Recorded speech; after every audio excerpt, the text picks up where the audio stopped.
Welcome to the Deep Dive. Imagine, just for a moment, that it is February 2026. Right. You're walking down the street and you have exactly $50,000 burning a hole in your pocket. A good problem to have. Seriously. Now, you aren't going to invest this money in a traditional sense. You're not going to buy a car or, put a down payment on a house. You are going to buy a watch. Mm-hmm. But this isn't just some casual shopping trip.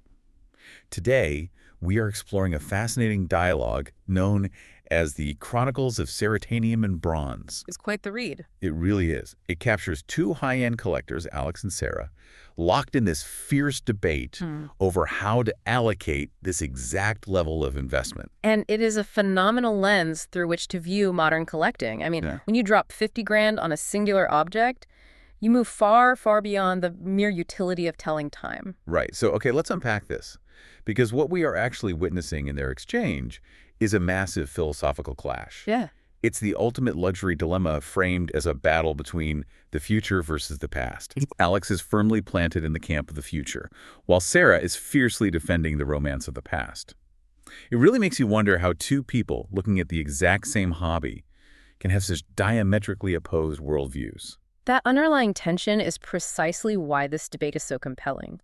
On the surface, sure, they are arguing over dials, straps, and case materials. The technical stuff. Right, the technical details. But if we analyze the psychology at play here, this thought experiment perfectly illustrates how we attach our own personal identity, our anxieties, and our values to the physical objects we choose to wear. Yeah. The watches they're arguing over are not just tools, they are avatars for the people wearing them. They are deeply personal statements about how the wearer fundamentally relates to the concept of time itself. That is a wild concept to wrap your head around, right? Yeah. Buying a device that measures time in order to make a statement about how you actually feel about time. It's very meta. Very. And our first contender in this heavyweight match of luxury philosophies is championed by Alex. He is looking squarely at the uncompromising future. Yes, he is. The piece he brings to the table is the IWC Portugueser. And the way he describes this thing, it is intense. The case material is something called ceratanium. Ceratanium, yeah. And Alex points out that the watch is completely murdered out. For those who don't know, that means it's got a black dial, black hands, and a black rubber strap. Black on black on black. It is a highly aggressive, highly deliberate aesthetic choice. It is engineered to look imposing. It really is imposing. Yeah. Alex argues that it looks like it was made by NASA and that it looks mean in a good way. It's mean in a good way. Yeah. It is so sleek, so unabashedly futuristic, that Sarah actually pushes back pretty hard during their debate. She dismisses Ceratanium by saying it sounds like a comic book element. And you can see her point. I totally see your point. It sounds completely fictional. It sounds like a material engineered in a secret underground lab to withstand a supernova, not something you just casually wear to a dinner party. But what's fascinating here is the underlying motivation behind Alex's choice. Like, why is this NASA-grade, murdered-out comic book element aesthetic so appealing for someone deploying that much capital? Right. Why go that route? Alex spells his reasoning out very clearly. It is entirely about permanence. It is about preservation. He defends the Ceratanium IWC by pointing out that the watch will look exactly the same in 50 years. But wait, doesn't that fundamentally contradict the idea of a mechanical object? Yeah. We were talking about gears, springs, and moving parts. It's a machine? Yes. And machines wear down. By demanding that it look exactly the same half a century from now, Alex is essentially demanding that the object ignore the laws of physics. That is the exact psychological leap he is making. The lack of scratches, as Alex notes, protects its resale value. But if we connect this to the bigger picture of modern luxury... The resale value is just an excuse. Well, the obsession with resale value is often just a proxy for a much deeper desire. It is the desire for eternal, unchanging perfection. Alex is essentially buying a shield against the wear and tear of reality. Wow. He wants an object that exists outside the normal degrading flow of the universe. In a world where everything decays, where our bodies age, where cars rust, where buildings crumble, spending $50,000 on Ceratanium is a way to purchase a little piece of invulnerability. So the watch becomes this monument to flawlessly frozen time. He is literally buying invincibility. Precisely. It is a psychological fortress strapped to the wrist. He's buying something that flat out refuses to admit that time is passing. Yeah. The watch will tick, the hands will move, but the object itself remains stubbornly, permanently untouched by the world around it. Okay, here's where it gets really interesting, because Sarah is having absolutely none of it. None at all. She listens to Alex's pitch for invulnerability, and she pivots hard in the opposite direction. She rejects the pristine, scratch-proof future entirely and takes us diving straight into the murky, romantic depths of the past. She really does. She counters Alex's futuristic IWC with her own choice, which is the Panerai Radiomir. The contrast there is intentionally jarring. She isn't just offering a different brand, she is offering a completely opposing philosophy of existence. Night and day doesn't even begin to cover it. I mean, if the IWC is a sleek, blacked-out spaceship, the Panerai is a completely different beast altogether. Absolutely. First of all, let's talk about the sheer, overwhelming scale of this thing. It is 37 millimeters. Which is huge. For a wristwatch, that is gargantuan. Alex actually mocks it. He jokes that it is not even a watch, but a dinner plate strapped to your wrist. The physical presence of the object is undeniably massive. It demands attention not through sleekness, but through sheer gravitational pull. And then there's the material. She isn't bringing a comic book super metal to the table. It's bronze. Bronze. Yeah. Alex goes so far as to say it looks like it was dredged up from a shipwreck. And on top of that, Sarah champions the quirky historical details, specifically the California dial. Very specific choice. It is. The mix of Roman numerals on the top half of the dial and Arabic numerals on the bottom half. It's such a bizarre, deeply historical touch. It's rooted entirely in a very specific heritage. Heritage is the exact battleground Sarah chooses. She is deeply drawn to the romance of the object. And this brings us to the core of her argument against the sterile perfection of the IWC. The romance. Right. Sarah asks Alex a vital question regarding his Ceratanium watch. She asks, where's the romance in that? For Sarah, a watch that looks exactly the same 50 years later is devoid of character. So it's boring to her. Exactly. The value of the Panerai Radiomir is rooted entirely in its vulnerability.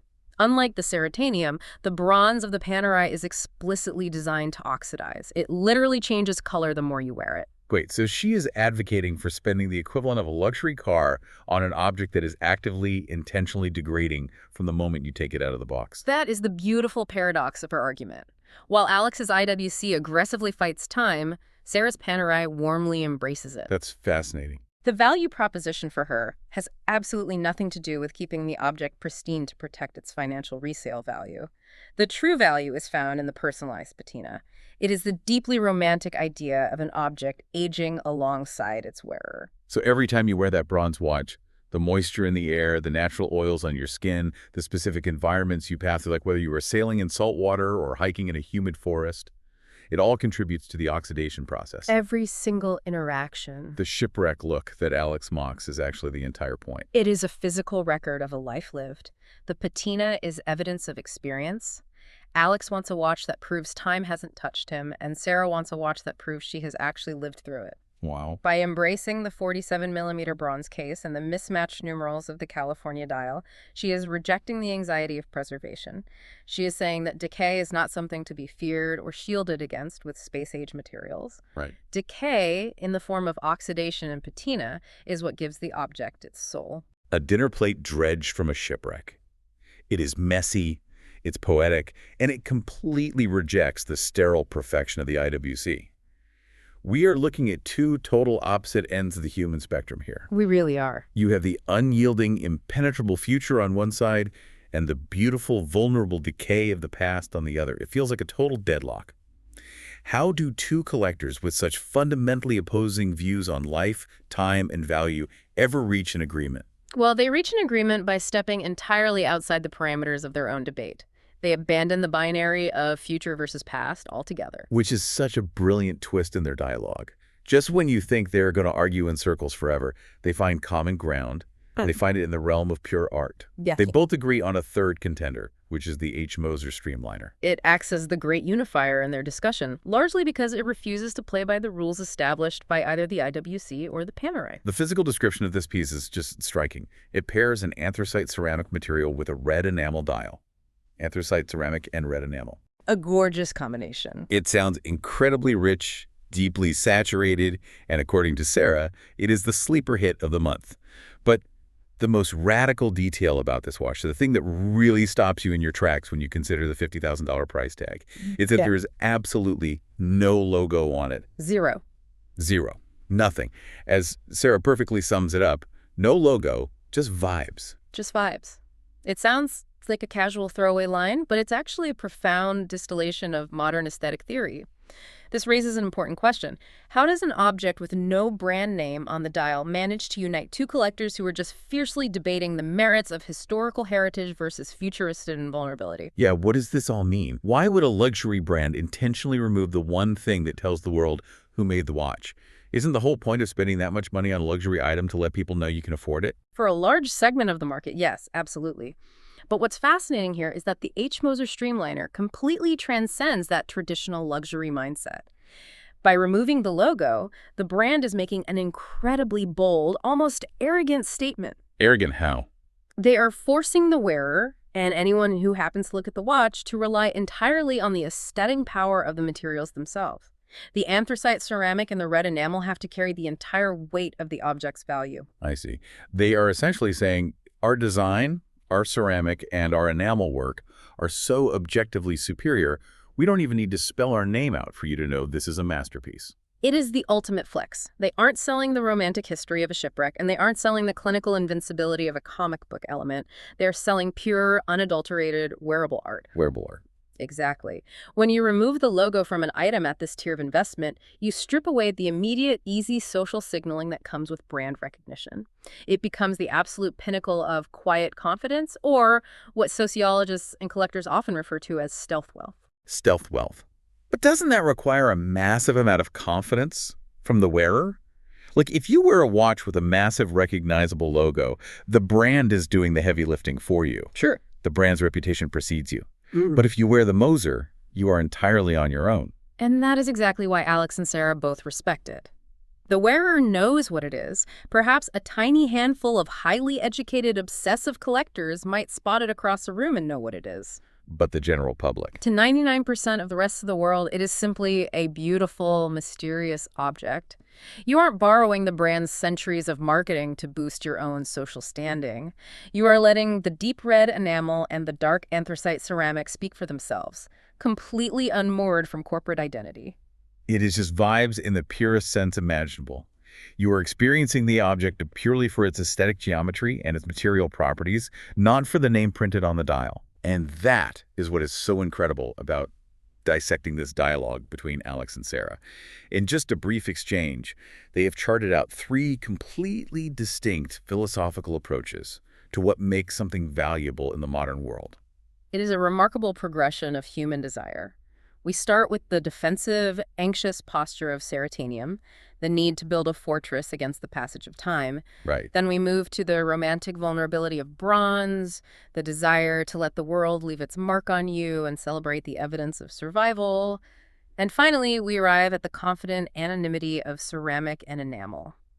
The realization that true value doesn't need to announce its name to the room. So bringing this directly to you, the listener, I want you to really think about this. Put yourself in Alice and Sarah's shoes for a minute.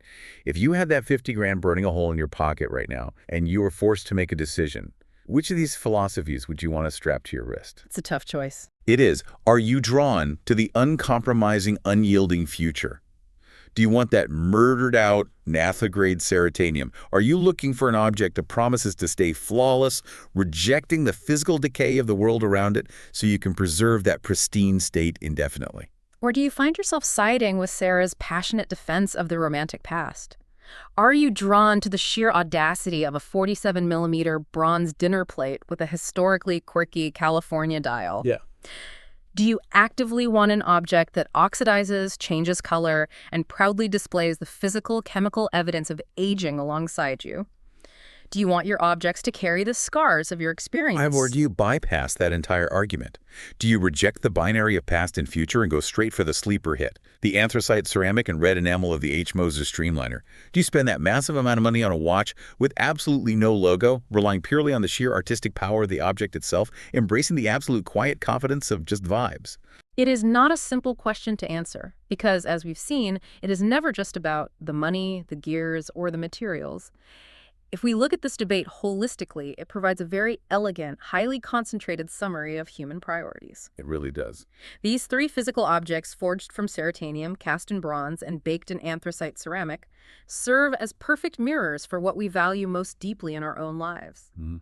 Do we value resilience and the illusion of immortality? Do we value the messy, beautiful reality of experience and aging? Or do we value pure aesthetics, demanding inner confidence over external societal validation? The watches are simply physical manifestations of these internal, deeply human priorities. They really are.